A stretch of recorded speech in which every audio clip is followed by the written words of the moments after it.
Hello and welcome back to Football 301. I'm your host, Nate Tice. Great show today. My man, Matt, joins me once again as we look at the NFL's middle class, the ones battling for that extra 7 seed that the NFL decided to drop in a few years ago, and the 6 seed.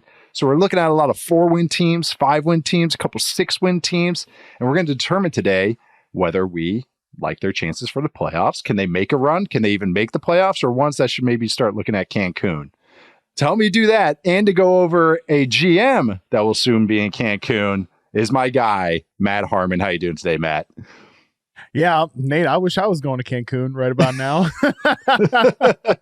Week 12 in the NFL. Yeah, man. I mean, hey, always good to be here. Always good to be talking ball every single day. But it's definitely, I would say that last week before Thanksgiving, it feels very, again, once we get past Thanksgiving, the season goes downhill. I think we can really start to, it gets good. We get to start talking about the good teams. We get to say goodbye to some of the bad teams and things like that. But this is still the point of the season where, I mean, especially coming off Monday Night Football with the Dallas Cowboys, and the team actually that we're going to talk about next is the one that first got this thought in my brain. There's a few teams out there where I know we are halfway through the season, but just because of where they are as a franchise based on relative to expectations, the way to go feels a lot longer than where we've come from. And that is certain that was the feeling I got watching Dallas and Cooper Rush throw 55 times on Monday Night Football. And I definitely have that feeling about the team that we're going to talk about here off the top.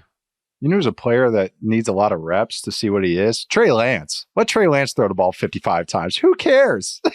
just trot him out there. Like, who cares? Come on. No, you know, I will say, Nate, I have to disagree with you only because probably my best fantasy team this year has CeeDee Lamb on it. And if I can scam him to 90 yards via 55 pass attempts from Cooper Rush, I don't think if like they'll probably run some Navy Army offense if Trey Lance is out there. Right. So for my own selfish purposes, let's keep Cooper Rush in there. Let's keep throwing him 55 times. I don't want to see Trey Lance. It's the Wendell Robinson. CD, don't call me Wendell Robinson Lamb. Correct. That's what he's going by. That's what the Cowboys have done to CD Lamb. Making a Wendell Robinson joke about him. Oh, I know. It's that Cowboys team is so sad. And it's not like the Texans were really like, I mean, they juiced me up a little bit, but even parts of that game was making me sad too. So it was a lot of sadness in Texas last night. Yeah. Oh, yeah. There's some joke about the eyes of Texas having tears in them or something of that sort. But another franchise that might have some tears in their eyes based on how, like, everything that's happened since pick a date to start. I mean, the playoff drought, anything. The Jets have fired their GM, Joe Douglas, who's been there for some time now. I told my wife this piece of news and she goes, I thought they already did that. And I was like, no, that was the head coach. And now they're firing the general manager. So Joe Douglas fired. They have named former Browns GM and former head of the Senior Bowl, Phil Savage, as interim GM. The last time I saw Phil Savage's name, he was working with me in the Alliance of American Football. He was in charge of the Arizona Hotshots, which I actually really like that name because it was about like the fire extinguishing crew for forest fires and stuff. But that's the last time I thought of Phil Savage, heard his name or anything, but he is now the GM. So long, Jets. Sorry, Yahoo social team. We won't give you an easy thing to clip for the next 7 weeks. But Matt, what are your thoughts on this?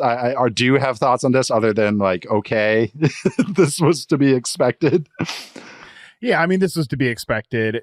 30 and 64 lifetime record for, I know, that's pretty brutal for Jets GM Joe Douglas, who was on an expiring contract anyways. Yeah. He was definitely not going to be back. Once you fire, I mean, it's pretty crazy. People are making the joke today. They've fired everybody now. It is, I mean, Nathaniel Hackett was not fired. He was just demoted. He is going to finish the season employed by the New York Jets. So they haven't quite fired everybody yet. So to be expected, of course. The season went off the rails so quickly, and I mean, obviously, it's just going to be another clean slate for the Jets next year. I think we can do, kind of the postmortem on the Joe Douglas era is just, to me, it goes back to the Mekhi Becton pick. Like, he was supposed to be a guy that, he's coming from Philadelphia. He's going to help beef up the trenches.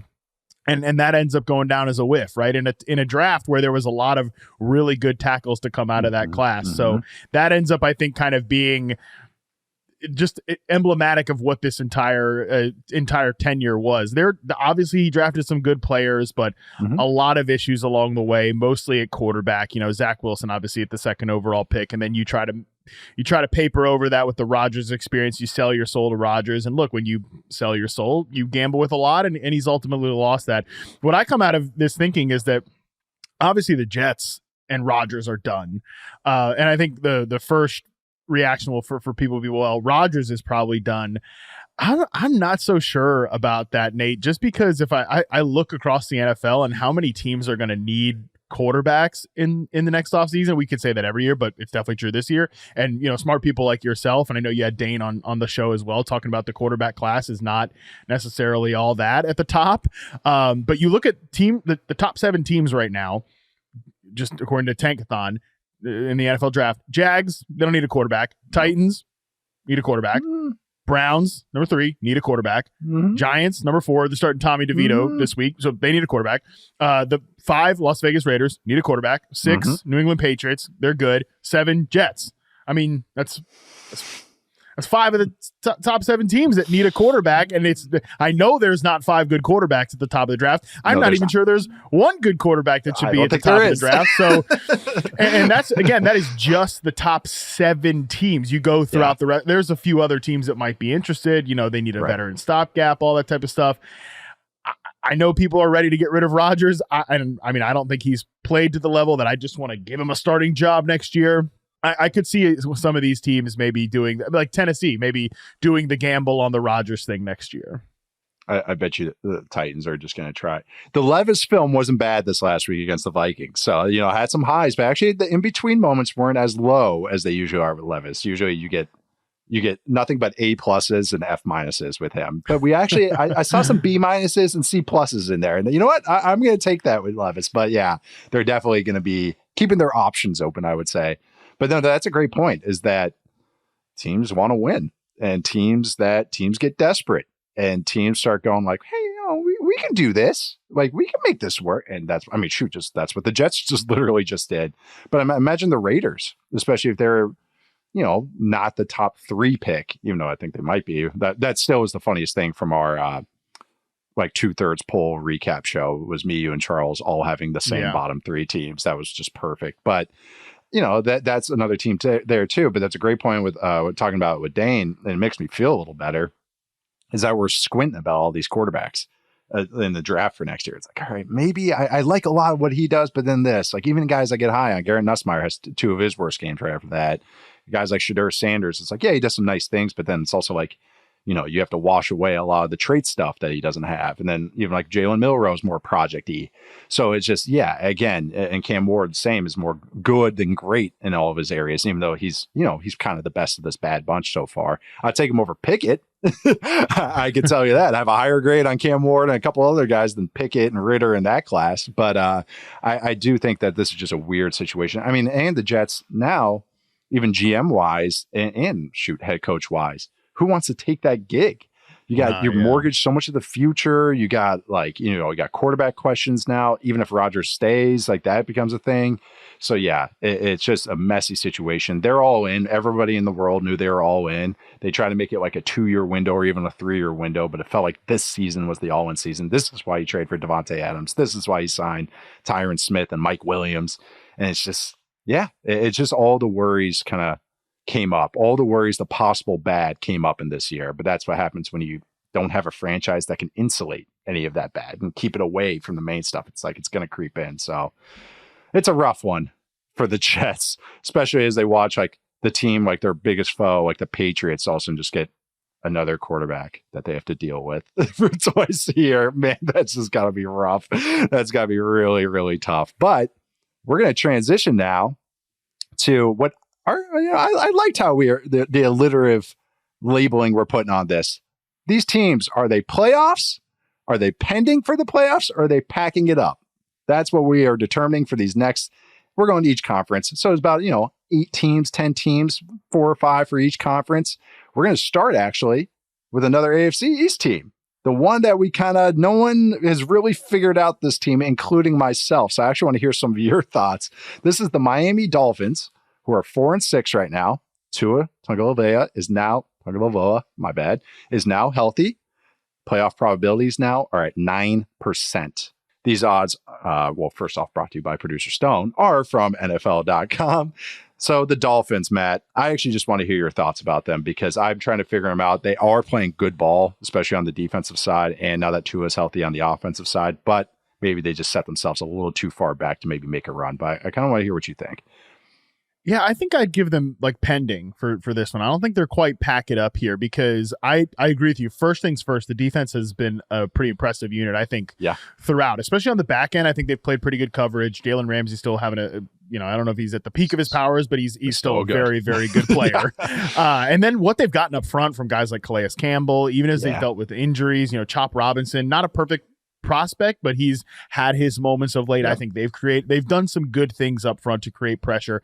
Obviously the Rams game sticks out, even though that's we'll talk about the Rams in a second. That's their big bugaboo. When you can pressure Stafford, like the plays have basically been DOA this year, but the Dolphins did a really good job doing that. So their defense has been impressive to me. Offensively, like I know there's a lot of complaints in the fantasy world about like what's up with Tyreek. Jalen Waddle's completely useless, but these ancillary players are, beyond useful for them. You look at the Jonnu Smith plays rule, okay? And you just think about him. You think about the idea of Jonnu Smith and what he is. He's this athletic move tight end who can create plays in space. He's been exactly the type of player you probably want to drop into the 2022 and 2023 Miami Dolphins offense because you create so much space with these wide receivers and the speed on the outside. I think McDaniel even said this in a recent press conference. Why is Jonnu Smith producing? Well, look at all of the space created by these guys on the outside, especially because I don't think they've done maybe enough, or I don't think they've done a good enough job conceptually evolving in this offense. So they're really just running the same plays, but now they have some other... Yeah, they're running the hits, but now they have a few other counter punches, not schematically, but personnel-wise, whether it's Achane as a receiver, but especially Jonnu Smith. You just look at tight ends since week 8. He has the 6th highest successful target rate in the NFL right now, does Jonnu Smith. He's behind Kittle, Josh Oliver, Trey McBride, Brock Bowers, Mark Andrews, and it's not even a bunch of big plays because he's only had 37.5% of his plays have been like 10 plus yards, even though he's getting 7 yards after the catch per reception in this span. He's just been a nice addition to this offense. So I think with Tua being back, Tua showing some of the skinny Tua stuff, like making plays. I'm sure you can detail how he's been creative off script, and then adding some of these guys like Jonnu, Achane as a pass catcher, even if they're not getting the same production out of the wide receivers, it makes me a little more optimistic about the offense than certainly we were during the non-Tua weeks. Totally. The little bit of creation he's dropping in there is really nice to see. Just a little bit. He's not going to make a living on it. You're not expecting Josh Allen or Lamar, all of a sudden Tua just going to act like that. But just enough, if things aren't perfect, just keep the play alive. But I actually started diving into some stats. When Tua's on the field this year, the Dolphins are ranked 4th in combined sex rate and success and explosive play rate. Like, this is what we expected. The top 10 offense, just like we said in the preseason, just like no matter what, they'll figure it out. I totally agree with you that there hasn't been that schematic, wow, this is the new thing that they're doing. It's more, like you said, just more of the same. You could tell they like Jonnu Smith right away, though, because they were handing him off some like jet sweeps and stuff this preseason. So obviously they were like, oh, this guy's interesting, but you nailed it. That's such a great point that these auxiliary roles have been weaponized now.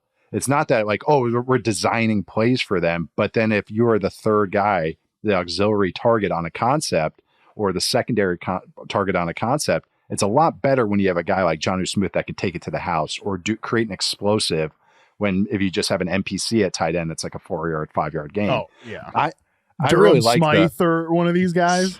I know. I was going to say the other tight end they have is Julian Hill, who is a nice little dirty work guy for them. I've kept my eye on him. He's like a deep stash for Dynasty. I'm just going to throw that one out there. Like, they like him. They've been playing him as last year's an undrafted rookie, and then they keep playing him. I mean, he plays like 30 something snaps every game, but that's the other tight end.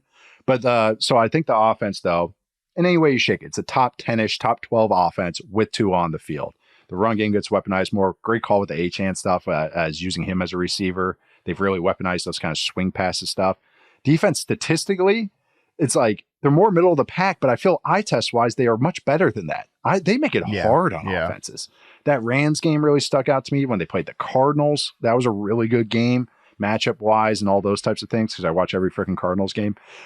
They still have talented players up front. Zach Sallier, who, like, it's pretty funny. His wife, I think, came on Twitter one time, was like, when's everyone going to stop calling him underrated? He got paid already. Like, I love that when, like, the wives or the girlfriends are sisters. Yeah, that's right. Like, you get your stand up for your man. I love that. It was a good, I'm like, right. But Jordan Brooks has been good for them too. Great shout out with Ramsey. I looked at their schedule. They have the 27th ranked remaining schedule by DVOA, which is now on FTN Fantasy. So they host the Patriots, at the Packers, host the Jets, at the Texans, host 49ers, at Browns, at Jets. So they have, it's winnable games, 4 of them, but then 3 really tough ones. So it's a mix there. If they get hot, they have a chance. Like you said, the odds before this was 9% from the NFL. That feels about right, but I'm not counting them out completely. Like, I do think they're playing good ball.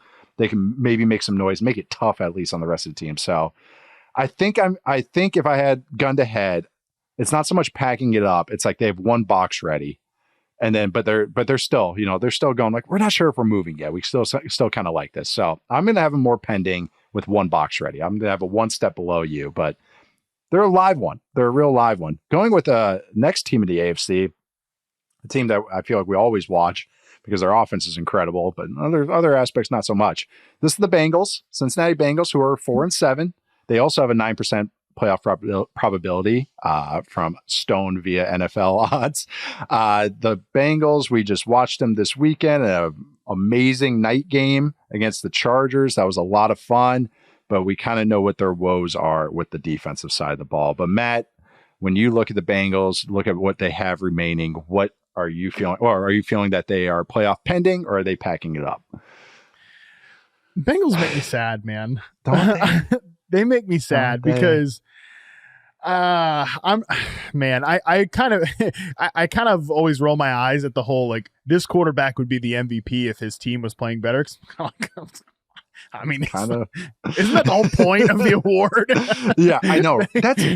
We've lost the plot on that. Oh, totally. And the other thing was too, the statistical breakdowns, whatever all the MVPs are. Well, it's always a top 2 seed. It's like, that doesn't mean we have to vote that way. Just because that's, you know what I mean? It's become a self-fulfilling prophecy where it's like, well, this is what we have always done.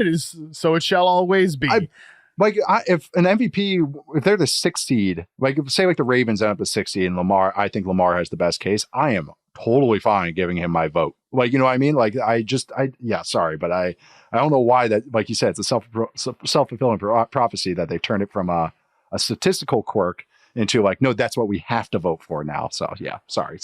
Those people, the elites of NFL voters and stuff like that. Yeah, voter oligarchs. You like to drop the oligarch word out there. That really is though. That is really the NFL media oligarchy. Yeah, for sure, bro. Not us here on the underground. We're here for the people.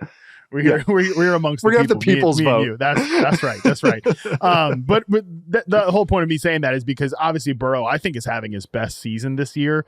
I think this is one of the most dynamic offerings he's given of late. So it's just a shame that it is wasted on a season that I do think is trending pretty hard towards pack it up. Because man, and it's crazy because it is it feels like the last ride for the Burrow, Chase, T. Higgins trio.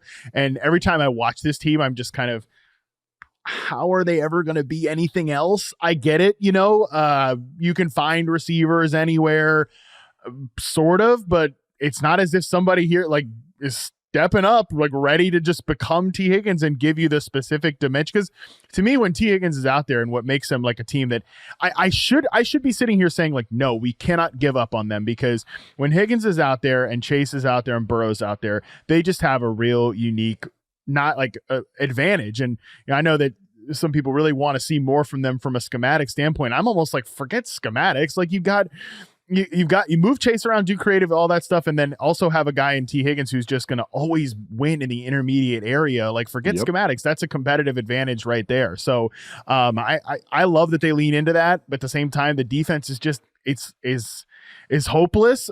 There's nothing really more to say about it. I'm very high on the Chargers. We've talked so much about the Chargers. That's like my team this year has been the Chargers. Very pro Chargers pod. Very pro Chargers pod. But I think some of the performance from the Bengals defense, they turned it up a little bit in kind of the third quarter, especially. But there were also some Chargers inflicted errors, I think, in that as well. So for me, it's just I just don't see how that side of the ball, can do anything to really make up the gap here. At 4-7, it feels too long of a road, especially like I'm sure as you're going to highlight some of these matchups coming up here. Oh yeah. Well, it's a mixed bag, the remaining schedule. They're 24th. Steelers at Cowboys at Titans, which isn't a total easy out, but then Browns, okay, Broncos, Steelers. So it's kind of a no kind of easy buckets kind of schedule remaining. Maybe the Browns, that's about it. But we still have some Browns defenders that might not be happy about that. When Higgins, Chase, and Burrow are on the field together, their combined sex rate is 65%. The Lions lead the league right now at 63.5%. No. So it's the best offense in the league when those three are on the field. So that like you said, it's like you want this. The chemistry they have, Chase and Burrow are on another level. They've been playing together now for 6-7 years straight. Yeah. But with Higgins, too, when he's out there, it's just even the feel that Burrow has to throw him open, even on underneath stuff. He'll throw stuff behind him. And Higgins is like, no, I know why you're throwing it behind me. Like Higgins has the trust of That's such a good point. Yeah. Yeah. The missed throws. There's missed accurate throws, like you accurately misplace a throw to throw it away from defender. And like Higgins understands that. Like you could see him going like, oh, you're throwing behind me. That means I now have to roll into this catch. That just comes with, the best ones do that because they have time and reps at it, and they chuck at the ball more than anyone. I'm sure they do it in practice, but man, it's just, I totally get why they want to invest in this, and or why they kept this afloat and not haven't traded Higgins or anything. But it's like, is this going to continue? What's going to happen this offseason with all that? And I think now this was the bet they made. Hey, we got these offensive guys. Defense, we're going to try and restock the cupboard and draft guys, and hopefully they can develop. They hit a lull there. They lost Jesse Bates, and they kind of just haven't figured it out. They're 25th combined sex rate, 28th in EPA per play, 27th in DVOA. It feels like if they don't get a sack from Trey Hendrickson, it's just, if the offense is competent, they're just going to beat you down. Like they just, their defense just can't hold up over 4 quarters, no matter what the offense is doing. So like if the offense just hits any lulls, it's like, well, game gets away from them. That's just not a fun way to live. As someone that lived through the early 2000s Vikings, this reminds me a lot of those teams. But yeah, I think they are packing it up because it's just, they've been throwing haymakers in some of these matchups and playing their butts off, and they just can't pull it off. And now they have a tough schedule. They have AFC losses. I think it's just too much to make up. Even if I just love this offense and think, obviously it's a top 5 offense, no matter how you slice it, it just does, like you say, it kind of feels like, oh, is this the end? A little bit of this trio. And it's kind of a little sad because Burrow's playing so phenomenal as an athlete. His sack avoidance has been amazing. He's playing just phenomenal football right now. He was hit 13 times on Sunday night. And he still had an excellent perforance. It's crazy what he's doing. Of him. He had a run against the Giants where he hit 20 miles an hour. Like he's rolling. Oh, sorry, I actually meant to bring this up with the Jonnu Smith thing. Sorry, my brain just want to go back to this. Did you see what happened after he scored that first touchdown and he threw the ball up in the air? I did not, but I just did the fantasy pod earlier today with Sal Vetri, and he told me about this, but I didn't see it. So hilarious. Yeah. So Jonnu Smith just scores and does what a lot of NFL players does, just throws the ball in the air as high as he can. Like he's not throwing to anyone. And the ball goes into the stands and ends up landing right where his family is. That's insane. And the video is hilarious because there's not like a fan, like the person recording it is just a random fan. And it wasn't like he was just like, oh, that's his family right there. You just see all these people with Jonnu Smith jerseys on, and it's like, that has to be the family right there. But it's just, life's funny sometimes. That's when you know you're on a heater. Well, that's when you know you're on a heater. Yeah, especially when I picked him up as a weekly flyer to pick up Trey McBride, and I was like, yeah, this is going great. One of my redraft leagues. But yeah, that's kind of how it just with the Bengals. It's I think like you said, it just makes you sad. They kind of really do make me sad a little bit because I've just been enjoying the offense. I know people have qualms with it. And poor Zach Taylor can never do anything right. Like if anything's wrong, it's his fault. Anything's right, it's all Joe Burrow. And this is the offense. This is what Burrow loves. And so this is what the Bengals offense and when he's there, this is what it's going to be probably for the rest of his career, some version of what you're seeing right now. So it's just kind of funny. They run 6-7 money plays. Burrow reads them perfectly because he's so smart. And then they run a couple changeups off of it. So if you want to beg for motion or beg for difference, it's like, well, talk to your quarterback because that's what it's going to be. So I do want to apologize for Zach Taylor sometimes, or apologize to him because be like, I know you're doing some good things here, even if you're not perfect. But yeah, that's the Bengals. They are set. Great uniform matchup too, by the way. Them and the Chargers. That was great. All right, we're going to take a quick break, and then we're going to wrap it up with some AFC and then start getting to the NFC. We are back. Continuing with the AFC. Team that started making me a little happier this past week. I got my smile back a little bit with this team. That's the Indianapolis Colts, who are 5-6. NFL via Stone has them at 30% odds to make the playoffs. Their remaining schedule is 24th. It's tied for 24th, I should say, in DVOA. And that is they play the Lions. They're at the Patriots. They have a bye week. They're at the Broncos in a phenomenal loser leaves town match. Host the Titans, at the Giants, host the Jags. Matt, what do you think about the Colts? Are they packing it up? Are they pushing it here? What are you thinking? It was nice to see Anthony Richardson back out there and probably have the best game of his career. So it worked. Results over process. One of the worst messaged moves of all time. Hey, two weeks on the bench, everything is fixed. I'm being facetious. I don't know about that, but there was a lot. I think to me the big difference watching Richardson this week is that we started talking about this when he was benched, especially in that Texans game. It started to feel like things are slipping here. We are going pressing down a path. Yeah, we're starting to press. We're playing chaotic. Whereas this is a guy that even if he hasn't been a consistently accurate quarterback, and nobody on planet Earth would come here and be like, well, actually, no, he was not a consistently accurate quarterback at any point. But he was also never a guy that played chaotic or made poor decisions or had some of these operational errors that you talked about before he got benched. That was what started to happen. You didn't see a lot of that this week. There were definitely still some throws he left on the table and missed throws and things like that, especially early in the game. But as the game went on, he settled more into it. He felt confident. Michael Pittman talked after the game about, and I'm paraphrasing a little bit here, he said rhythm is confidence, and when you're in rhythm you get confident. I would say that this was the first time all season that I felt the Colts were intentionally leaning into the rhythm of the passing game, because that's one thing I've really liked about Shane Steichen as a play caller is that when you got Gardner Minshew under center, this, even if it's Gardner Minshew and the ceiling is so low, it's a passing game that has a lot of rhythm, and it has a lot of all right, we've got easy buttons, we've got layups. We're leaning into life being easier on our quarterback. It felt like, because all right, now we've got a guy that can do a lot more than Minshew. Let's lean into all these deep route concepts. And we've got, Michael Pittman on deeper routes, and we've got Alec Pierce out there and all those things. And let's make Pierce the primary read in this concept and things like that. And it leaned into sort of the volatility where I think a guy like Richardson almost would help if you met in the middle here, somewhere between Minshew land and, 70-yard heaters to Alec Pierce 3 times a quarter. So I think that they found this felt like the first time from watching the route concepts and things like that back. It felt like the first time we really saw kind of a meeting in the middle here. So, and Richardson, I think, responded really well to it. So for me, I'm going to give him pending here, just because it really does come down to that week 15 matchup, their first game off the bye. And what have we said? Yes. You've said this all year. This team needs a bye week. Get to the bye week. We're going to get to the bye week. First game out of there is this game against the Broncos, which, I don't know how I'm going to feel about this offense against that defense, because it is still Richardson. It is still a guy that I'm not fully ready to trust in yet as a clear advantage under center. But yeah, I think that's going to be the big tell here, is that game.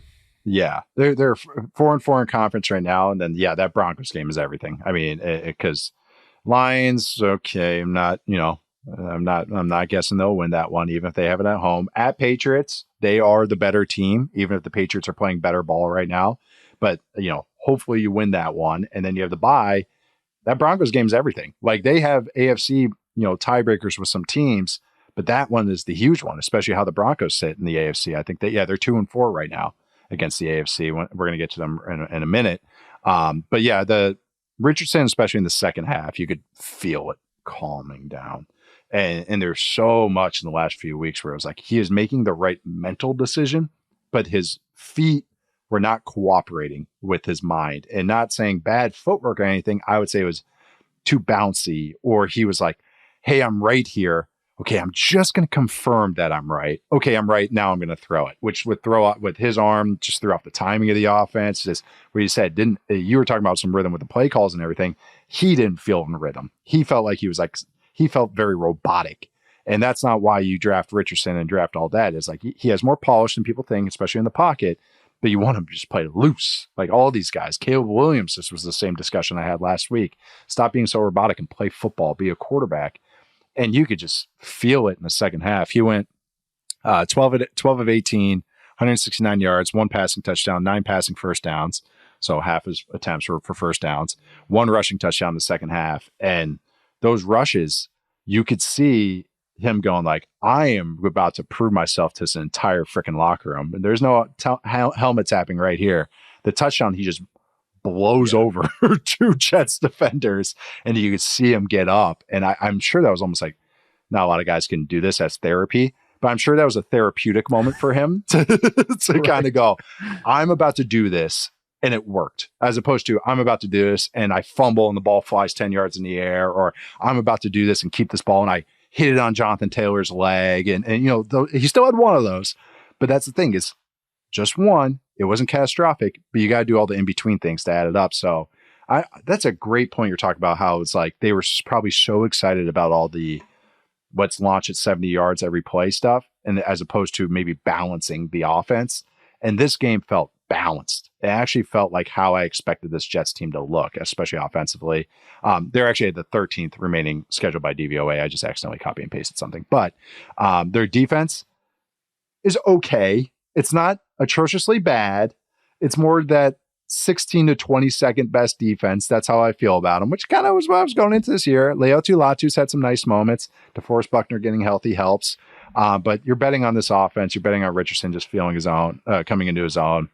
Going against the Lions is a little dicey. Lions defense is legitimately good, and they can take it to you. But how you get them is if they want to run all that tight man coverage, run them out of it. Have Richardson just run. So also interesting styles matchup there. Lions will trot out base, and I'm getting ahead of myself. Colts will do a bunch of sub stuff. So Lions also give up the most yards per game to slot receivers in the league, and obviously Josh Downs is by far their most important offensive player, I think, at this point. Well, pass catcher at least. And that's actually A.D. Mitchell actually had a little bit better. No, Downs is obviously their best pass catcher. I had this too. Oh, the Broncos game when they come out of the bye. I was going to say this to you on this pod, so this is great. Don't let me forget when they play the Broncos that everyone is targeting the Broncos slot. They don't want to target Riley Moss. They don't want to target Surtain. And so they go after McMillan. And they really pepper him. So like that's also like that could be a juicy Downs matchup. It's McMillan. Yep, Jaquan McMillan. Yeah. The Falcons only targeted Surtain twice, and they're both incomplete. And Riley Moss and McMillan got targeted 16 times. So incredible. So teams know what Surtain is, and then just go, okay, find the other guy. So yeah, no, that's a great point. Actually, it's a great transition too. I'm with you. I'm pending. I've kind of bought back in a little bit with the Colts, not all the way there, but this was that game was exactly how I pictured this operation before the kind of tires started coming off. So once I get to the bye, I'm really optimistic about them. Yeah, 30%. That's about right. Going on to the Broncos, though, that team I just mentioned, they are 6-5.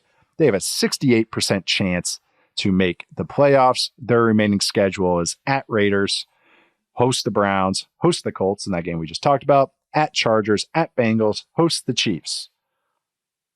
That's some toughies in there.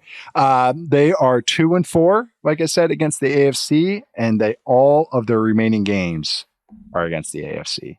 So that is going to be an interesting slate of games for this Broncos team. How are we feeling about the Broncos? Pending at that 2/3 chance to make the playoffs, or do you think that any boxes should be packed for them? I think they're pending. I'm definitely not packing up, obviously, with them. I think they've been too good this year. They're just you mentioned this a few weeks ago. They play like complimentary football, and I couldn't agree more. That is how this whole team feels right now.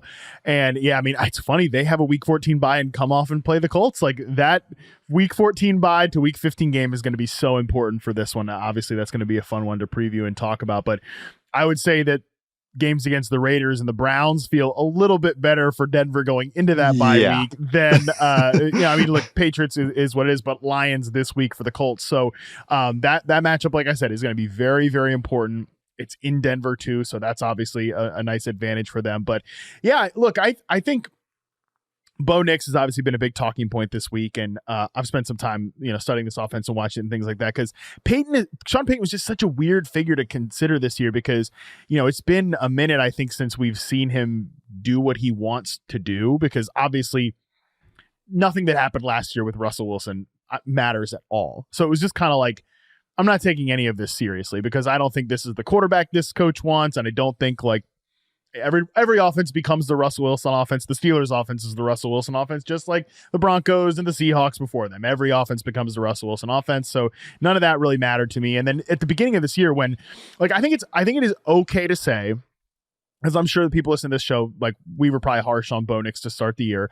I think it's okay to say that the stuff at the beginning of the year was not good. Like it wasn't, the film wasn't good. And I don't love the way the offense really felt, but that's still a play caller getting used to a rookie quarterback. If we give certain teams grace, we got to give this one that grace too, because I think the last month or so, it's felt really good for Bo Nix. And I would say that he just looks like he has a really good grasp on what he's being asked to do. He understands where guys are supposed to be. These receivers are not special, I don't think at all, but they are doing some like creative things with Marvin Mims. Yeah. They're doing some, interesting like crossing routes where Bo Nix just he's accurately getting the ball out on time and setting these guys up for yards after catch opportunities. Is it like Josh Allen take the game over stuff? No, but I think he's confidently, accurately, and successfully running the offense. And right now, for a rookie quarterback in the back half of his season, I think that's good enough with this defense to be a playoff team. So I'm still giving them pending. I'm not like writing their ticket to the playoffs because I think this Colts game will matter a lot. And at the end of the day, I think the Chargers and the Ravens are shoo-ins for the other two spots. So it's really just down to this seventh seed in the AFC. But that's kind of just where I'm at with this team right now. I am too. Like the odds of them 2 out of 3 times making the playoffs, that feels perfectly right. And it was kind of, I don't know if reassuring is the word I want to use, but I'm going to use it right now. It's nice to see sometimes maybe this old school complimentary football actually get rewarded and like make the playoffs. Like, yeah, they're not going to make a run. It's just because they have limitations in the passing game, but they are really good on defense. Even better. They snuffed out the Falcons. Falcons had no shot. The Broncos were doing cool stuff with their fronts and stuff like that. Like they are able to game plan, and they got talent at all 3 levels. So that defense is very legit. Are they the best in the league? I don't know, but they're top 5.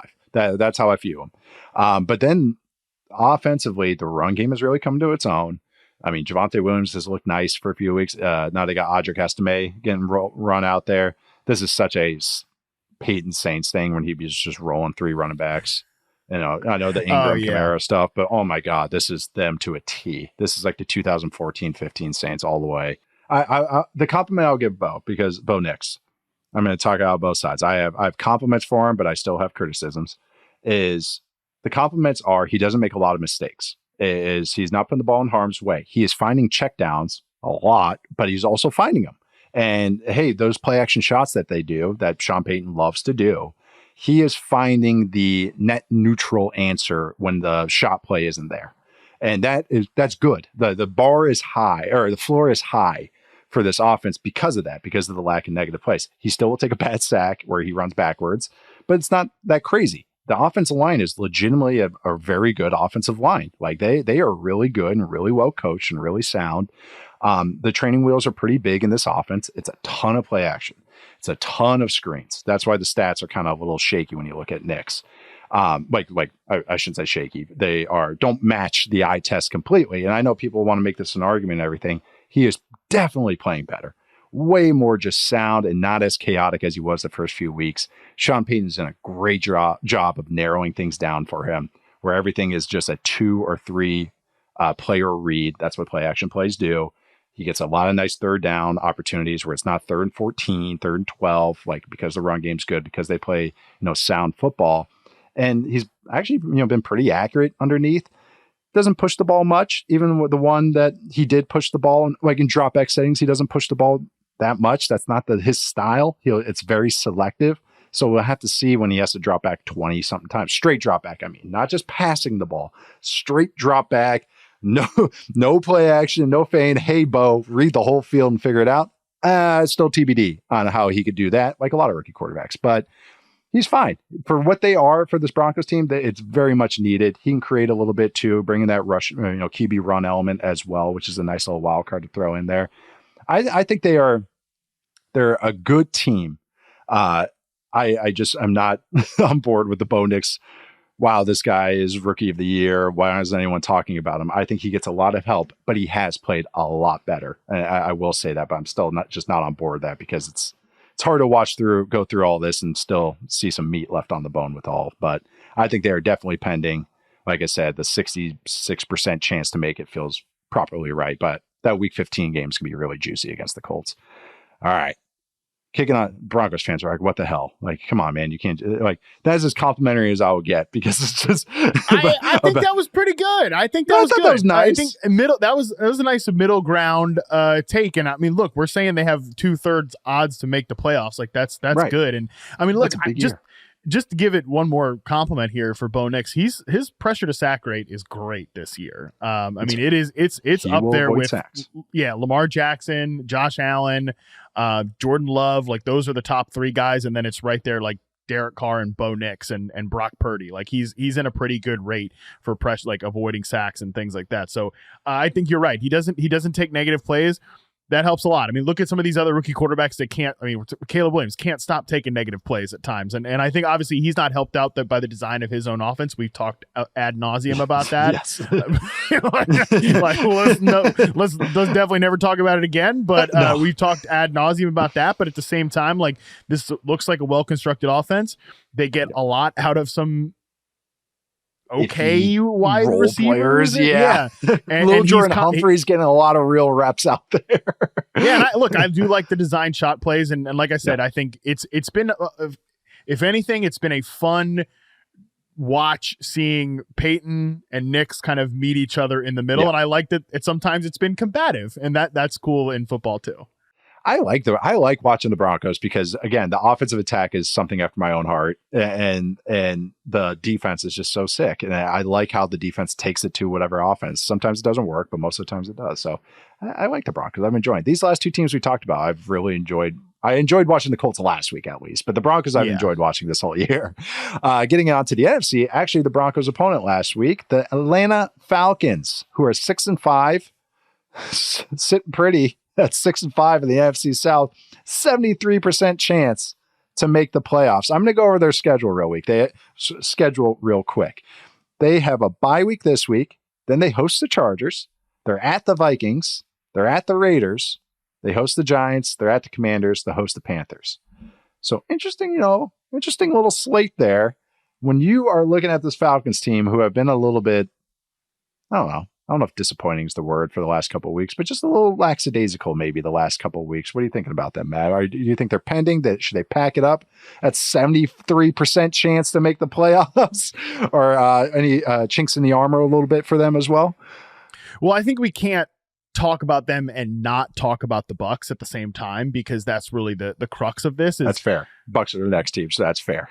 Right. And because the Bucs have already lost to the Falcons twice, so they have a huge uphill road. But the Falcons come off that bye and they face the Chargers and the Vikings, and I think that is such a big test for this offense, because this offense, as expected, because I think it's well designed and Kirk is Kirk, and they have good players, and they have an offensive line that's not one of the worst in the league from a pass protection standpoint.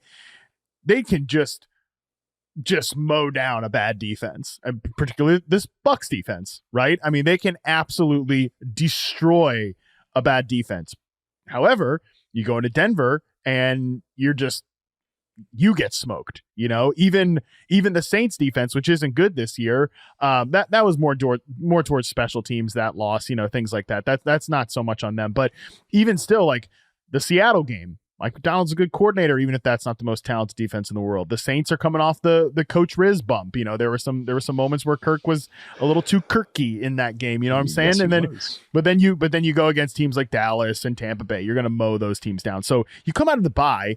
I'm very curious as to what adjustments we see, if anything, because like some teams you go into a bye week and you're like, okay, I can see, like with certain teams like the Bears and things like that.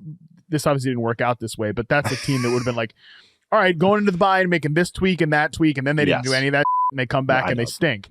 So that's a whole nother conversation. So bizarre, man. With the Falcons, it's like, I don't know that if I'm sitting here saying like, all right, Zach Robinson gives me a call, like, what should I do during the bye week? Random podcast host. I don't know that I'd have like a laundry list of things they need to change up because I like so much of what they do.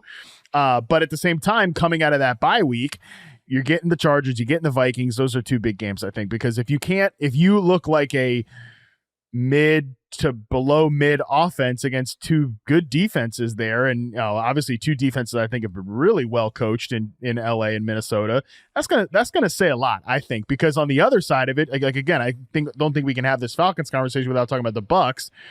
They don't face the Falcons again, which is tough because they lost both games to them. But their next three games are Giants, Panthers, Raiders. That's on the other side of defensive tests.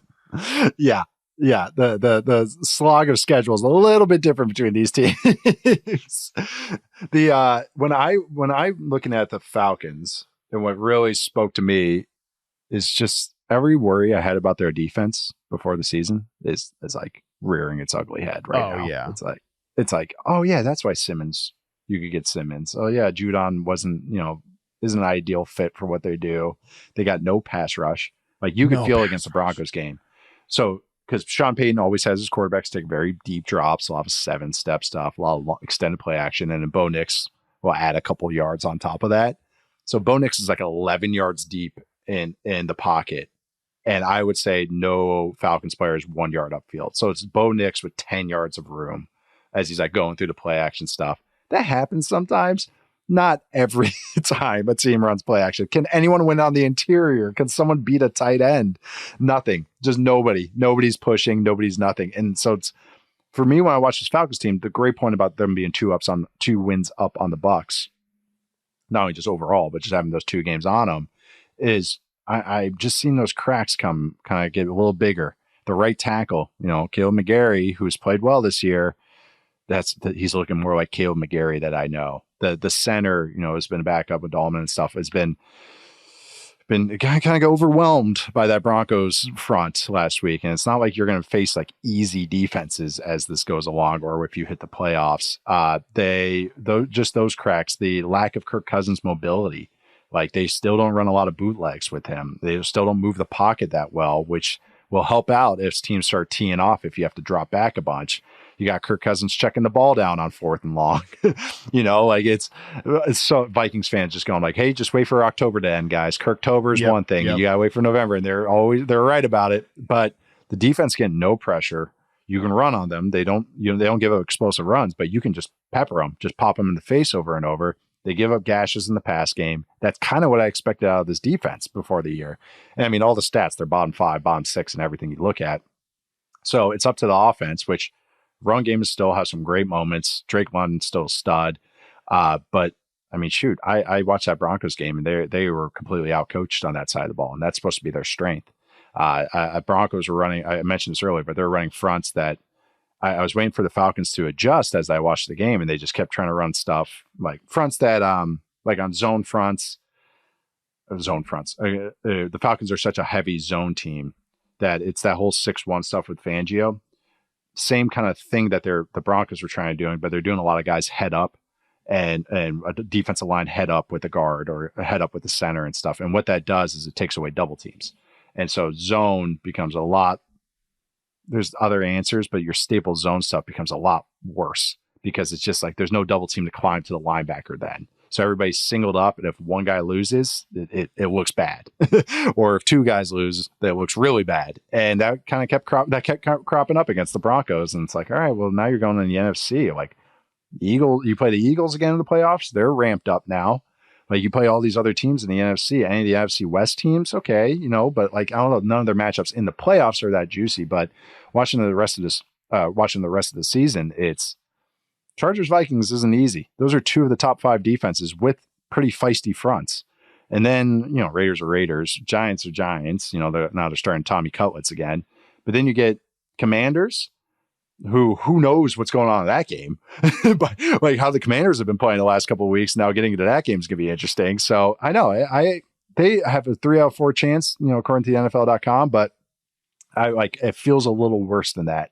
But I still saying they're pending. But it's just, it's not as flawless as maybe it looks. I mean, that's just how that division feels. And then, you get to the Bucs, who they're down 2 games to Falcons. They don't have the head-to-head. However, what they do have is they have the easiest remaining schedule, according to DVOA. Yep. At the Giants, at the Panthers, host the Raiders, at the Chargers. There's that game again. At the Cowboys, Panthers, and Saints. So, the Bucs getting a little bit healthier. Mike Evans coming back. Jamal Dean maybe coming back. Tristan Wirfs hopefully coming back soon.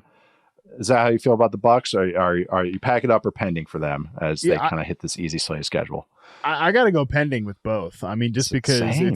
it's really comes down to how these two teams. I mean, it sounds so stupid and obvious to say, no kidding. It comes down to how these two teams finish. Yeah, like it really does, because I think your points about the Falcons are so well taken, especially on defense. Like Justin Herbert, if you look at the combined Cleveland quarterbacks, Jordan Love, Kirk Cousins, he's 4th in terms of deep throw, average depth of target under center. Like, how is he not going to throw for 300 bills against this damn Falcons defense this weekend? With the lack of pass rush, especially up the interior, that's been the bugaboo for the Chargers. Mm-hmm. I think this is that looks like a potential loss for the Falcons to me. Again, it's tough with the Vikings, and then that Bucs schedule, and the fact that they have managed to duct tape the offense together with Cade Otton and screens to the running backs. And I mean, so Rachaad White, like, doing some real deal downfield. I mean, he won like a contested catch in the game before the bye. Like, they've really receiver. Right. And Sterling Shepard out routes. Can't go a football 301 without mentioning Sterling Shepard out routes. Talk about the Bucs. Like, they've managed to do all this, and now they might get Mike Evans back. I mean, that sounds like an offense I want to bet on, with a play caller that I've really enjoyed this year, and obviously a quarterback who really feels dialed into what the system wants from him. And the run game is so much better this year too. Like, there's a lot of those matchups at the end of the season that I could see the Bucs run all over. So it just feels, these two feel pending, and obviously destiny's tied together here. Yes, I know. I wish they had a Week 18 matchup or something like that, but they already got those games in. That's huge for the Falcons. But Falcons schedule is bye, Chargers, Vikings. Okay. Bucs is Giants, Panthers, Raiders. The Bucs could have a 1-game advantage in 3 weeks. Yeah, right. It's not out of the question. So I'm with you that it's pending for both of these teams, and that the Bucs are more alive than maybe you would think at first blush. Because huge missed opportunity by NBC to not make this the Week 18, with the Week 18, NBC Classic Sunday Night Football. Like, this decides the last playoff spot. Like, which team's going to the playoffs and which team is about to have a really bad next couple of weeks. That's good. I know, right? I know. Let us be the schedule makers in there. I know usually you get the Falcons Saints Week 18, and they didn't even do that. They went, no, we're going to do the different matchups in Week 18. We're going to go Falcons, Panthers, and Bucs Saints. So maybe they wanted the Marshawn Lattimore, Mike Evans brouhaha, but instead Lattimore gets traded, and you don't get that anymore. And you got the Saints or whatever. Yeah, I don't know. That one, as I broke it down more, I was like, oh, okay. Like, the Bucs are more alive than I thought before I did this, and especially getting those guys back. And like you said, I love their offense. I know it's one of your favorites, and we've talked about 20 freaking times, it feels like, but man, they just keep getting it done. All right, we're going to take one last break, and then we are going to get to the entire NFC West. See you guys in a sec. All right, we are back. Bring us home with pending or pack it up, and we're going out west. Follow me on the Oregon Trail. We're going to start with the Seahawks. Seahawks are 5-5. They have a 19% chance, according to Stone via NFL. That's just what I'm calling it now. They have the 10th hardest remaining schedule by DVOA. You're going to hear a lot of the same ones now because there's a lot of FC West matchups here. Host the Cardinals, at Jets, at Cardinals. I hate when they do that. 2 out of 3 games against the same team. I hate when the schedule's like that. Host the Packers, host the Vikings, at Bears, at Rams. So that's 4 games on the road. Whew, some juicy ones in there too. All right, but the Seahawks, man, they just have a huge win against the 49ers. How are you feeling about them? Because they are, again, one of the teams I just can't get my finger on them whatsoever. Week by week, I change how I feel about it and how every aspect of this team. But how are you feeling about them, Matt? Are they packing it up? They're pending? Anything else? Any other alliterative P word you want to throw in there? Well, this is so difficult with this entire division because it does kind of feel like even though all of these teams are good, are any of them realistically going to make the playoffs over Minnesota, over Green Bay, and either one of Washington or Philadelphia? And obviously Philadelphia's in the driver's seat there because they won that game on Thursday night. And they look like the better team right now. Their defense is sick. It's incredible. Jalen Carter, I mean, best player maybe in week 11 period across any game. He was incredible on Thursday night. So it's just it's tough when we're talking about this division sort of in this sense because we might be battling for one spot here. And I really like, call me weak right off the top. I don't really have like any conviction on how I feel about really any of these teams right now. And Seattle sort of embodies that because defensively, I think they did a pretty good job coming out of their bye. And that's obviously one that, we've joked that they were just cycling out linebackers left and right. Like Mike McDonald's going back to the drawing board. No, we need this. We actually need that with the linebacker play in Seattle. I think they did a pretty good job shutting down windows, especially on in-breaking routes. They went to a lot of those classic, like Jawan Jennings outbreakers did the 49ers. I thought that was a pretty good defensive pitch coming off the bye. Offensively, I do love that they leaned into what I would call intentional usage with Jackson Smith and Jigba, whereas previously it's been, all right, let's just dump him off screens and flats, and like he's kind of our layup receiver because Geno, he's under pressure. We need to get the ball. I'm just guessing. My theory on that is like why he was such a short and constricted kind of route player for them is because they know their offensive line stinks and they want to give Geno a quick answer to pressure and like, okay, let's let it be Jackson Smith and Jigba, but you're still neutering a guy that maybe he's not a future elite receiver, but I do think there's like a Keenan Allen range of outcomes for him as a player, maybe like a Bud Light Keenan Allen type of player because he's such a good route runner. Like let's let him get downfield, and I think they did a really good job. There's a couple plays where like JSN's the farthest, or he's a slot receiver, but he's on the line of scrimmage, and DK's kind of in a condensed set with him there, like a little bunch. And they work those guys on like combination routes together. And I think that works a lot better for me than just DK's the far boundary receiver and JSN's in the slot, and they're kind of doing things in isolation of each other. So I love that. That felt like something that was a nice wrinkle added to the offense coming out of the bye. But at the same time, I still don't know that I think this offense as a whole totally feels cohesive. I think the run and the pass game is a little too siloed, and I don't know if those are just a stylistic thing between Kenneth Walker being more of an under center back and Geno being more of a shotgun type of quarterback. So it's that always is going to feel tough to me. So I'm going to give them. I think I'm spoiler alert. I'm going to give this entire division pending, but I feel very like both sides of my mouth on the Seahawks there. Yeah, I know the Seahawks are hard for me because my head is saying pack it up.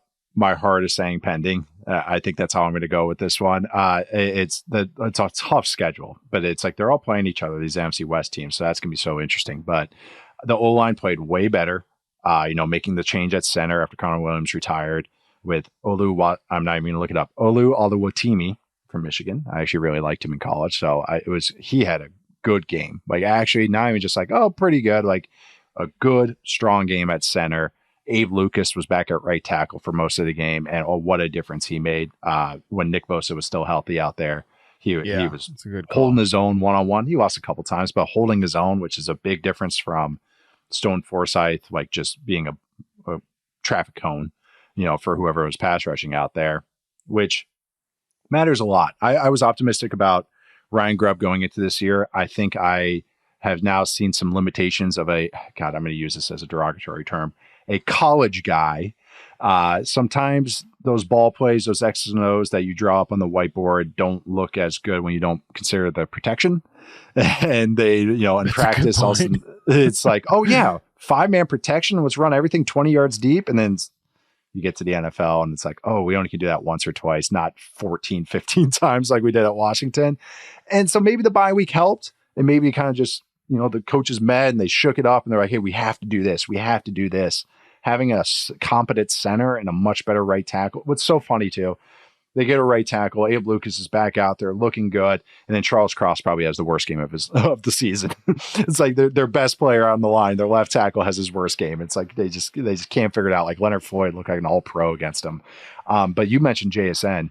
That was, I will say this. I know he had good yards, good catches, but overall, that was JSN's best game as a pro, as a Seahawk. Yeah. Like just overall, the all-encompassing things. As a blocker, he was really getting in there. Him and Lenore were battling each other. Demonador, Lenore, his feel and zone. There was an out of structure play where Jason's just such a smart player. And that's why I think he's such a hard player to talk about, because he's not overwhelming at anything or athletically or size, but he's just more of a crafty, smart player. But yeah, he had a feel and zone. He had a win from the outside. You were talking about him being on ball. He had one on ball outside. He was just the Z because the tight end was on his side, and he ran a dig and got open and caught it. And I was like, you can do that? What? I saw you do that like twice in college. But he had 3 catches, 3 targets from the outside. One of them was a screen, but you got to see Grubb. I thought in the second half, Grubb called a phenomenal game. He does make good adjustments, but sometimes he has to because his initial plan sucked. So I was trying to be optimistic about him all year, but that was kind of like going like, all right, let's pick it up, man. You're wasting a lot of ball plays trying to test out. You only get, it's not college where you get 80 plays. You get 55, 60 plays. All right. So they better be good ones. And I got to see some cool design stuff from him. I'm like, finally, here it is. Like he set up a couple screens in the second half. They were great.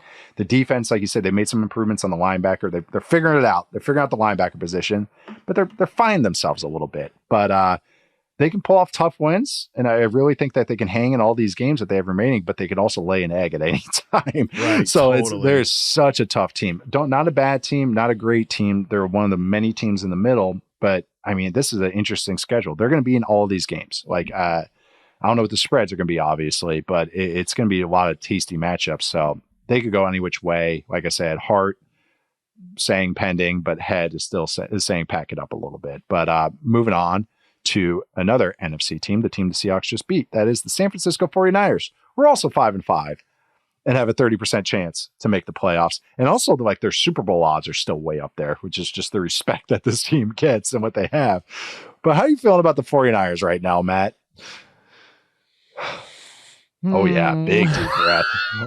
That was me before I took my notes on them, too. When we start the schedule, when we trot out their schedule, just to set you up. Yeah, I'm looking at it, but go ahead. Third hardest remaining schedule by DVOA. They're 1-3 in the division right now, which is not good. 3-4 in the conference right now. At the Packers, at the Bills, host the Bears, host the Rams, at the Dolphins, host the Lions, at the Cardinals. Whew. And your quarterback's got a bum shoulder right now. So yeah, now that.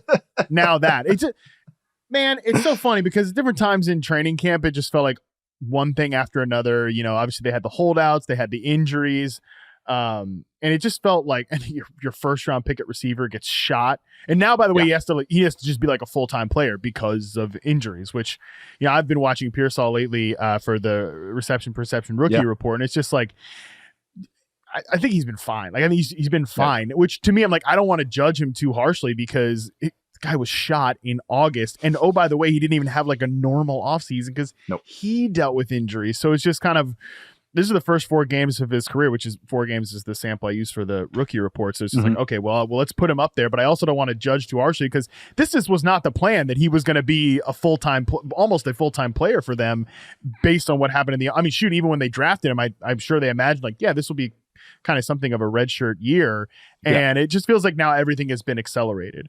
I actually have a theory that drafting Pearsall, and I've been sort of talking about this week. I think drafting Pearsall actually was probably more of and then extending Jennings too in conjunction. And now because these guys are seeing the field together, it's making me think like this has all just been faster than we wanted here in San Francisco. I think they wanted to move the offense more towards this like drop back spread, put it in like away from the Shanahan stuff. And I mean, just the concepts of that offense and move into more, let's get Purdy in the gun and spread the field and he can use his legs as an advantage. And they've been doing that, but then also like not with all of the players. And it kind of feels like they're caught between two worlds. And now, Jennings and Pearsall are on the field, and like Jennings is a really, really good player. And Pearsall, I think, will be good in time, but like Debo's not the same player that he was anymore. He's not really like consistently positive force in the offense. Kittle's missing time. McCaffrey's. It just felt like back in training camp with all this stuff going on, maybe this just wasn't their year. And then I sit here going into week 12 and I think, well, after that Seahawks loss, all the things we just said, and then that schedule, maybe it's just not their year. And which sucks because of where they are as a franchise and everything like that. They're coming off a Super Bowl loss, but sometimes you just don't got it. And like the fates, that's where the fates have you. And I kind of just feel that way with San Francisco right now. It's really hard to make runs in the playoffs make the playoffs first off, and then make a run every year and like truly be a Super Bowl contender like they have been the last few years, really the last 5 years. Man, it's just so hard. It's all the stuff that like at first you say, okay, yeah, get Ricky Pearsall. Juwan Jennings takes another step forward this year. He looks so good. Oh wow, if you just told me that like in week 12 we're like, oh yeah, those guys are really stepping up, I'd be like, so this offense must be rules clicking. Yeah. They must be booming if you told me the auxiliary guys are stepping up, but all the stars are not star. Kittle, when he's been out there, has been an absolute star. He's been phenomenal. Just when he's been out there, he's battling injuries. So like some draft advantage the 49ers have had the last few years is they do not care about medical concerns with college prospects. And that's sometimes is what you see when they all get hurt at once. Ayuku's gone. Like you said, Debo's was nice at the beginning of the year. He kind of feels like a 90% Debo or 85% Debo. And Debo does not feel like Debo Samuel without CMC on the field because of all the inverting stuff that they do with those two. And then you got CMC, who looks like 85% CMC. He just still smooth, still a good route runner. He has opened up the passing game a little bit, but the run game is still lacking teeth. And this is still, like you said, even if you want to shift to more of a drop back, maybe their own version of what the Rams do, where it's kind of this like, yeah, the drop back game's really good, but then they have a real strong run game as well. Let Purdy kind of operate a little bit more. You still need that run game to have teeth. And it's been fine efficiency wise. It just is not the same where it's like, this is the best run game in the NFL or top 3 in some way, shape or form. And maybe CMC keeps working off that rust, but he just doesn't look right. Or it looks good, but not CMC. And that's a big difference about what this offense needs. And then Purdy dealing with the shoulder. Whenever you see Purdy scrambling a bunch on the first couple drives, I'm like, ooh, this is going to be a long day for the 49ers. Because their opening scripts are so pristine usually. So if he's scrambling, this isn't going as you guys planned. So this could be an interesting day. That's what happened last week even. And then you just look at the defense. Nick Bosa is now dealing with a groin and ab injury. Javarius Ward has been battling injuries. He might be coming back this week, I think. But you can tell they're missing him. And like the defense is good. Like I actually don't hate it. It's just that there's holes, and the holes are glaring. Watching the Seahawks who have been a struggling offense for some this year, just basically find Devondre Campbell and go attack him. Where is he? Oh, he's on the line of scrimmage. We're going to run a jet sweep at him. Oh, okay. There he is off ball. All right, run a inside out route, get him out in space. They used to not have that just glaring weakness. They had fine at some of these other spots, but going from Dre Greenlaw, who is like, some people have him as a second team all pro, and he's been he's working his way back from Achilles. I think he's working some on field stuff now. Without him, going to Devondre Campbell has been a huge negative. That's a big gap, going from very good to below average or even poor at times. So Fred Warner does all he can. I like other guys. Like I really am a big fan of Demonador Lenore. But then you got Malik Mustafa, who I like, who's a safety, but you're relying on these new faces that they weren't probably keen on relying on going into this year. Good, maybe long-term, this would be a good thing, get these guys reps. It's just not kind of lacking teeth, lacking venom on both sides. So they're also, like I said, 1-3 in division, 3-4 in conference. They got a really tough schedule. It's a good team. They're just not there. And I don't know, they're just not, like you said, it's just not, doesn't feel like they're a year. And they still have that, a decent chance, 30% chance to make the playoffs. Yeah, I'm more packing it up than pending with them, even if my answer is pending, just because that's a tough schedule and they just don't have that weaponry that it feels like they've had before. So, God, it feels weird though, because I look at them like, you're a good team. Like, you're not a bad team. Like, you're not even an average team, but you're 5-5 and you just don't feel right. Just trying to diagnose that. A team on the upswing, kind of the opposite, at 6-4. Was this 40 straight podcast I'm mentioning this team? That's Arizona Cardinals. The Arizona Nate Tices. Arizona Nate Tices. Yeah, I'm glad to be. I have no red, even though I went to Wisconsin in my wardrobe. I have to go find that back out. But the Cardinals are at 65% chance, according to the NFL.com via Stone. 21st ranked remaining schedule by DVOA. They're 2-0 in the division. They have wins against the 49ers and the Rams, which is huge. 3-3 in conference. Their remaining schedule is at Seahawks, at Vikings, host Seahawks, host Patriots, at Panthers, at Rams, host 49ers. So interesting kind of little slate of games there. They're coming off their bye week. How you feeling about the Cardinals right now, Matt? I feel pretty good. I feel pretty good about same about this team. I feel good, and the reason is, is we've God, how many times have we talked about the Cardinals offense and how, like, okay, it might be a little volatile, but like they're figuring things out, and they did start to figure things out, towards the really before this bye week. I mean, I thought many of these games before the bye were great. That you mentioned that like back and forth affair they had with the Dolphins. I thought they really finally found some good. That was where it started to kind of turn around from the Marvin Harrison Jr. usage side of it. Call. I mean, he still doesn't get a ton of like layups and things like that. I mean, I did the rookie report on him, and like 0% screens, no attempts in space in terms of like catches with an opportunity to break a tackle in space.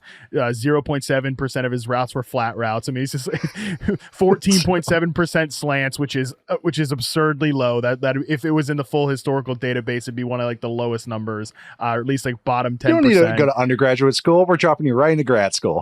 Yeah, so it's still one of the more difficult roles in the NFL. But I mean, we've started to see the dig routes really come up, out routes and things like that. That intermediate breaking routes, as opposed to just everything being vertical, which is the routes. Like, I mean, him and Murray connecting on some of these outbreakers in the end zone. Obviously, that big fourth down against the Dolphins, or the big conversion with the Dolphins, that was key. So we started to see his role evolve. It was right around this Dolphins game. The Bears game, just a professional, like, go beat up on a team that's kind of circling the drain right now. They did that with their run game especially, and same thing with the Jets in the next one, and they kind of beat them every which way, both through the air and on the ground, so that was impressive. But then, again, talking about the Cardinals offense all this time, it was just wait till they get out of their bye week. And then we get games against like the Seahawks twice. We get the Patriots, we get the Panthers, even some vulnerable defenses like the Rams, which they're great up front, but their secondary can be abused. So it was like, this is now we're in the good part of the schedule, I think, for Arizona. And they just feel very buttoned up. It feels like a lot of the hard work that they spent on the offense. Like, okay, yes, Marvin Harrison Jr. is going to get a PhD in playing wide receiver here. We're not going to Mickey Mouse it with him. Well, he's playing really well in that role right now, and they're starting to connect on some of those plays. In the run game, Kyler Murray and being more disciplined under center, and like he's playing really good football right now. Even defensively, and like everybody that always kind of wants to yada yada the Cardinals defense, but some of that like funky 3 safety stuff is actually put some teams into a bind over there on that side of the ball. Even if they're still not going to be one of the best defenses in the league, but they're more difficult to play against now defensively than certainly at the start of the year. So I think they're trending they just feel like, whereas 49ers feel like they're trending in the wrong direction. The Rams, we'll talk about them, but like the Rams and the Seahawks both kind of feel stuck in neutral. This feels like a team that's going in the right direction at the right time, coming out of their bye week with good matchups. I'm easy to say they have the best odds, but I feel the best about them in the division right now.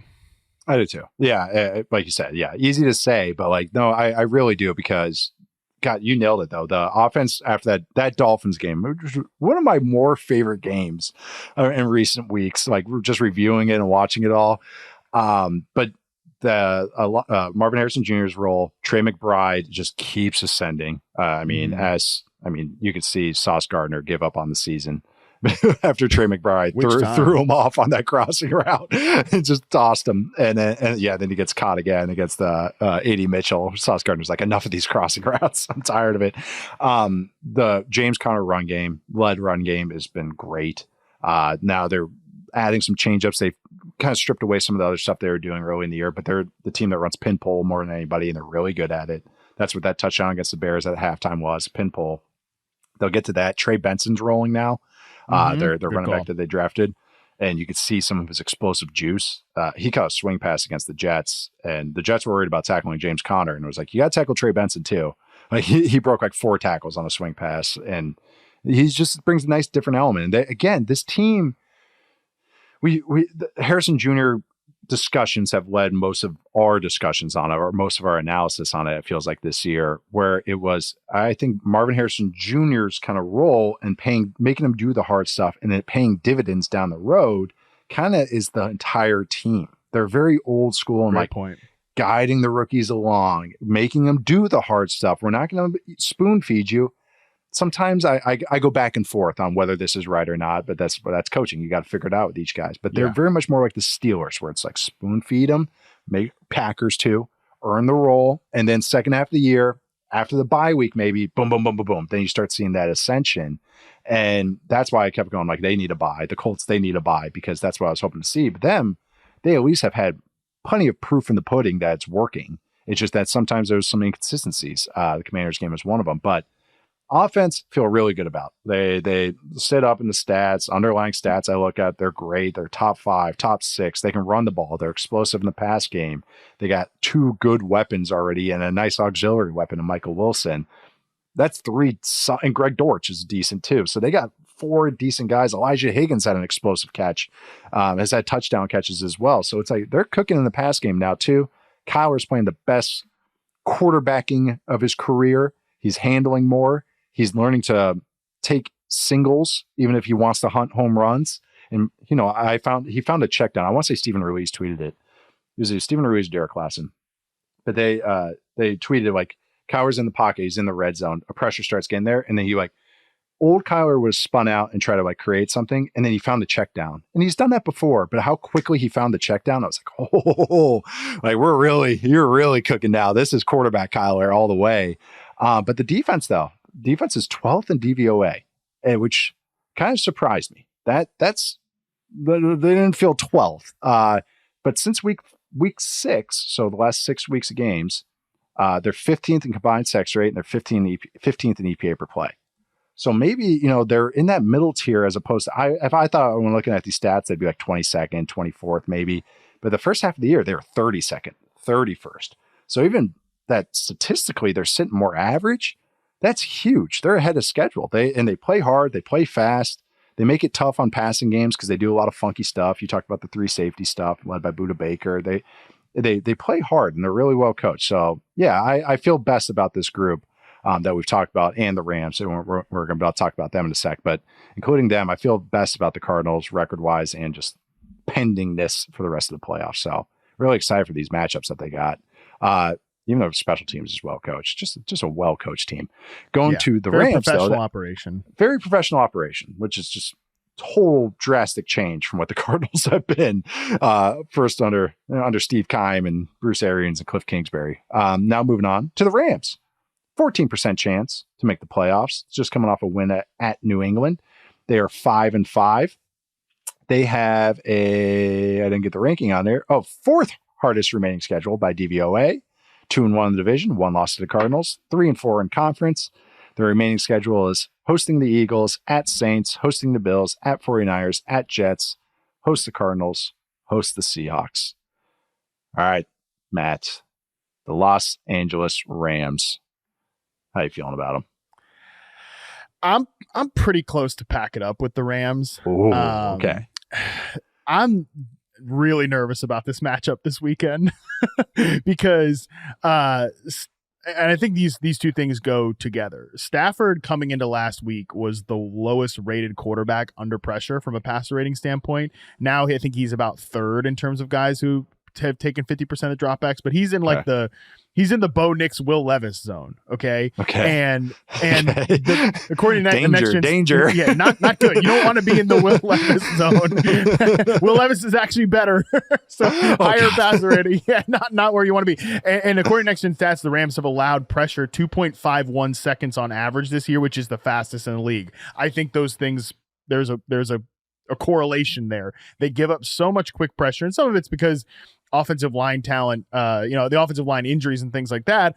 But shoot, they got a bunch of their guys back on against the Dolphins a couple weeks ago, and it looked worse. And some of that I think is because they've shuffled so many of these guys around from what the original plan was. It's like, oh, Steve Veal's going to play center. Now we're going to scrap that. We're going to play Jonah Jack. Well, now they're hurt. And like, we don't have a lot of time together and things like that. So, and I think that's contributed to issues and communication. And so, because that's like offensive line, yeah, talent is good. Of course, you want talented players, but you also want chemistry. You want timing. You want time on task and rhythm and communication. And the Rams definitely have an issue with communication and reps together. So that makes me nervous, especially against a matchup with the Eagles defense, which, like I said, is number 1 in EPA per play since coming out of their bye week. Cooper DeJean rocks. Great tackler. I know that's your boy. Like, Cooper DeJean rocks. Slot player. He's majority been a slot guy. Great tackler. Great coverage player. He feels like, look, he's a rookie. So obviously, like McVay and Cooper Kupp and Puka and all these guys like doing some of the big slot stuff can put him in a blender because he's a rookie. But based on the film so far, he looks up to the task of being able to handle that.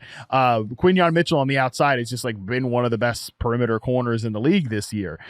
They've got Kobe Dean's playing better at linebacker. Jalen Carter's dominating up front. This offensive line that is switching guys around in the interior and has communication issues. You tell me Jalen Carter's not blowing up like 3-4 critical plays this weekend. And I know this is just one game, but I think it's indicative of the fact that where this team is right now. It just feels like I felt really, really bad about them coming out of that Dolphins game. Very spooked at the results of Stafford under pressure and just where he is right now because of that at this point in his career, and what a heavy lift a guy like that has to do to be the creative arm angle Stafford that we know when you're giving up the fastest pressure in the league amid communication issues and all this stuff. And then okay, you go and beat the Patriots, not resoundingly, but you beat the Patriots, you beat up on that defense, you have a great performance. That doesn't really move the needle for me because of just where the Patriots are at this point. So yeah, unless they can really if they beat this Eagles team, it's cheap because it hasn't happened yet.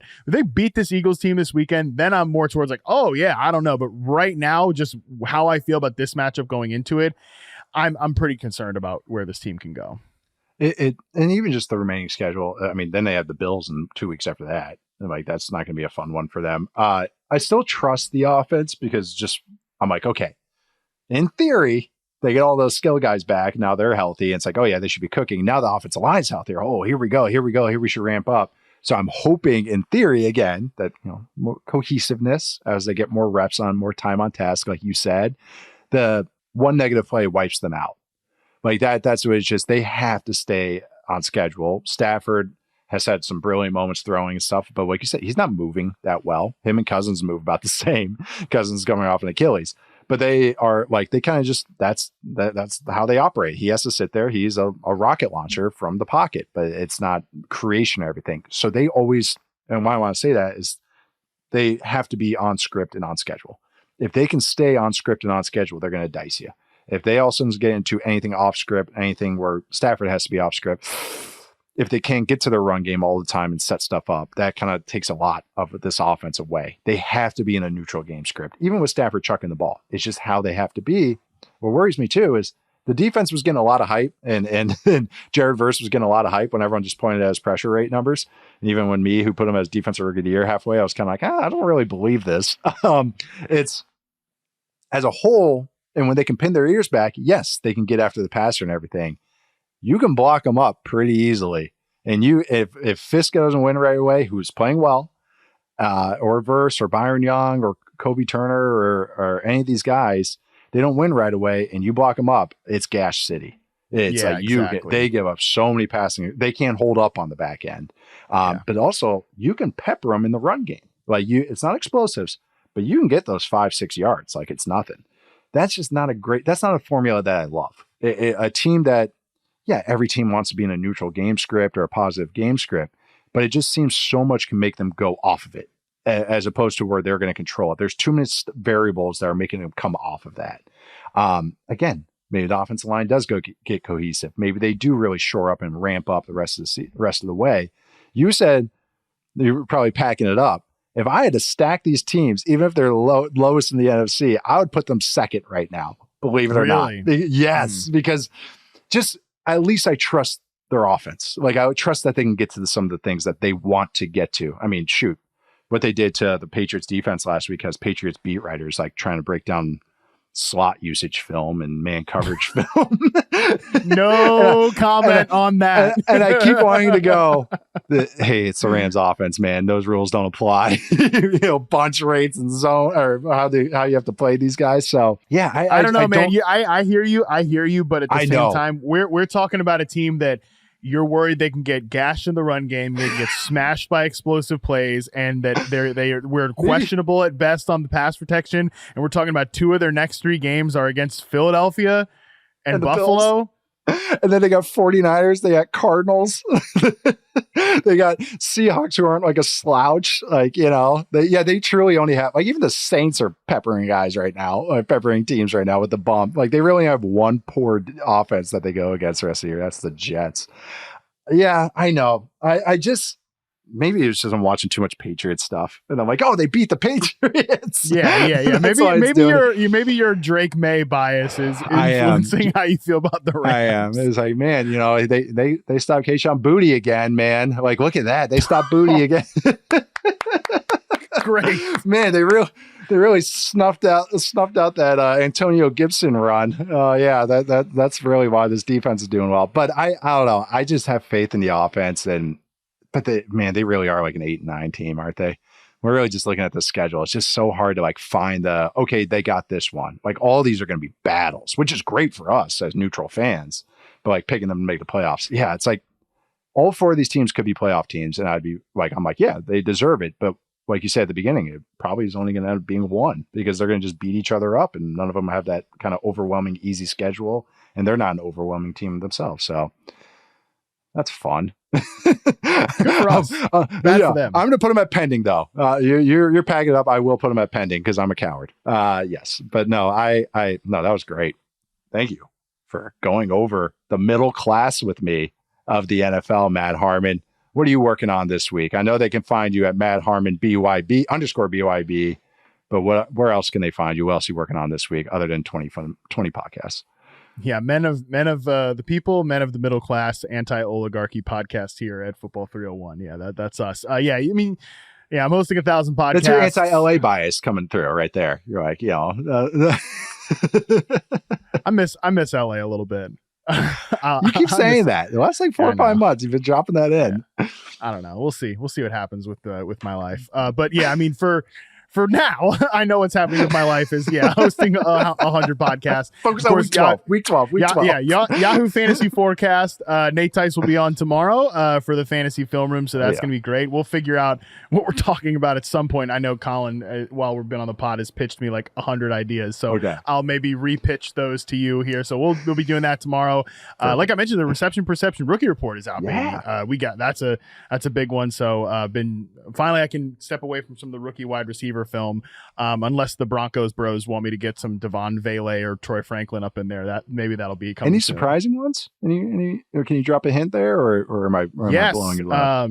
No, for sure. I can drop you some surprise ones. I mean, it's not surprising now because of what we saw on Sunday Night Football, but this was published last week before Sunday Night Football. But I mean, the Ladd McConkey success rates are pretty berserk. I'll tell you this one just, and maybe Stone will kill us because Ladd McConkey has the highest success rate versus man in the class, despite the fact that he only has run a screen on 1% of sample routes, a flat on 2% of sampled routes, and less than 20% slants, which is like within the NFL average. His most commonly run routes relative to the NFL average, despite being like a tiny slot receiver, out routes and dig routes. So, I mean, he's running real deal downfield routes and has the best success rate versus man in the class, which, he's a slot guy compared to like Harrison on the outside and things like that. It's worth the context, but yeah. But he's a sick football player. He was definitely the biggest riser for me coming out of this. Ever since that Panthers game they played, and we talked about it though. It was like week 3 or whatever. I was like, oh, here it comes. Here comes the lad. The lad stock, and I got him in no redraft leagues because that's how it works. Didn't take any of my own advice. But no, that's a good one. Lad really stood out. I see others getting on the lad train, but it's deserving. He's the real deal. A lot of fun. A lot of fun in college, a lot of fun now. Yeah, me and Charles will be back on Thursday previewing week 12. Charles and I will also be doing a Sunday recap show for the first time. So check that out. We'll be doing the day games, the morning and the afternoon games, morning for me and afternoon games for me. But doing it while we record. Well, we'll be recording during Sunday Night Football and get that out in the ears Sunday night. But so make sure to check that out. Send those mailbag questions. We're going to answer one on Thursday. Football 301 mailbag at yahoosports.com. Subscribe to us, follow us, rate us 5 stars. If you don't want to rate us 5 stars, yell at us on YouTube, Matt, me, or Charles at 4 Verts. I think you can get us on Blue Sky too. Definitely just Charles. Only yell at Charles. At 4 Verts. Make sure, no underscore, nothing. At 4 Verts. Also, make sure to watch us on YouTube on the Yahoo Sports YouTube channel. You can rate us there as well. Thumbs up. Always like the thumbs ups. Those are always great. Subscribe to that as well. Thanks to Brett and Stone behind the scenes. Thank you all for listening. See you guys next time.